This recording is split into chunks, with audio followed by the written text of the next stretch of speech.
ഹരേ കൃഷ്ണ. ഓം ശ്രീ മഹാദേവി നമ. ശ്രീ ലളിതാ സഹസ്രനാമ സ്തോത്രത്തിലെ 21 നാമമായ കദംബ മഞ്ജരി ക്ലിപ്ത കർണപൂര മനോഹര. കദംബ വൃക്ഷത്തിൻ്റെ പൂവ് മഞ്ഞ കലർന്ന ഓറഞ്ച് നിറത്തിലുള്ള ഗോളാകൃതിയുള്ള പൂവ്.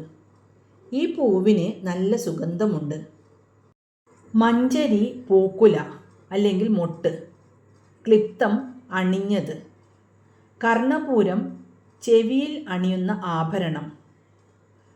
കദംബ പൂക്കുല കൊണ്ട് അലങ്കരിച്ച കർണാഭരണം ധരിച്ച് അതിമനോഹരമായി ശോഭിക്കുന്ന ദേവി. കദംബപ്പൂവിൻ്റെ ആകൃതിയിലുള്ള അതിമനോഹരമായ കർണാഭരണം ധരിച്ചവൾ. ദേവി പ്രകൃതി സ്വരൂപിണി ആയതുകൊണ്ട് സ്വർണ്ണാഭരണങ്ങളെക്കാൾ പ്രകൃതിദത്തമായ കടമ്പു പുഷ്പങ്ങൾ അണിയുന്നതിലാണ് ദേവി സന്തോഷിക്കുന്നത്. കാതുകളിൽ പൂക്കൾ ചൂടിയ ദേവിയുടെ രൂപം ഭക്തരിൽ ശാന്തതയും പ്രസന്നതയും നിറയ്ക്കുന്ന ഒന്നാണ്.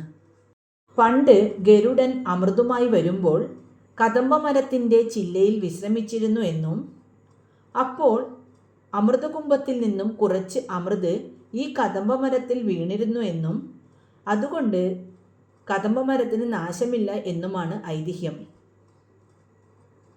കാളിയൻ എന്ന സർപ്പം യമുനാ നദിയിൽ വസിച്ചിരുന്ന കാലത്ത് കാളിയൻ്റെ വിഷമേറ്റ് യമുനാ തീരത്തുള്ള മരങ്ങളൊക്കെ കരിഞ്ഞപ്പോഴും കദംബമരത്തിന് മാത്രം ഒരു വാട്ടവും ഉണ്ടായില്ല എന്നാണ് വിശ്വാസം.